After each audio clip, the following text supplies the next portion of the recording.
last letter in a small town, nestled between the mountains and the sea. There was a girl named Lily who loved to write. She wasn't the most popular girl at school, but she had a quiet way about her that drew people in when they needed a listening ear. Her notebook was filled with poems, half-written letters, and daydreams about places she'd never been.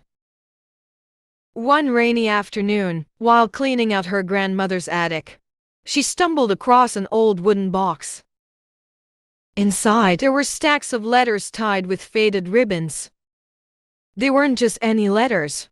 They were love letters from the past, each one carefully folded, sealed with wax, and dated from when her grandmother was young.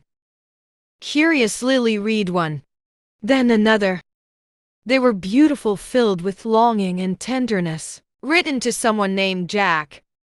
But as she flipped through the stack, she realized something. None of the letters were ever sent. Her grandmother had kept all of them, but they had never reached Jack. Lily felt a pang in her chest. What if these letters had been meant to be more than memories? What if they were meant to be shared? Determined to find the answers, Lily asked her grandmother about the letters. Her grandmother smiled wistfully and explained that Jack had been her first love. But life had pulled them in different directions, and the letters had remained in her drawer, unsent and unspoken. I always wondered what could have been, her grandmother said quietly. But sometimes, the words we don't say are the most powerful. Lily thought about that for a moment. The next day, with the old letters in hand, she found Jack's house at the edge of town.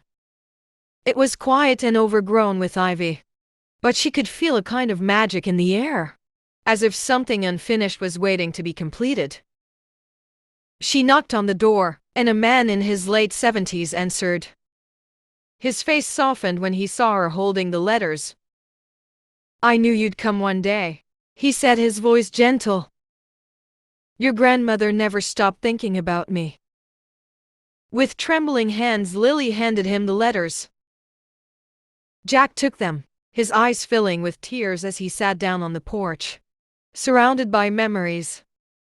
For the first time in decades, the love that had been lost was found. Lily sat beside him, feeling a quiet joy, knowing that sometimes love is not about perfect timing, but about the courage to speak what's been held inside for far too long. As she stood to leave, Jack called after her. "Thank you for bringing the letters," he said, "and thank you for reminding me that it's never too late for a story to have its happy ending." Lily smiled, her heart full, knowing that love had a way of finding its way back, even after years of silence. And as she walked back home, she wrote a new letter in her notebook, one that would not go unsent.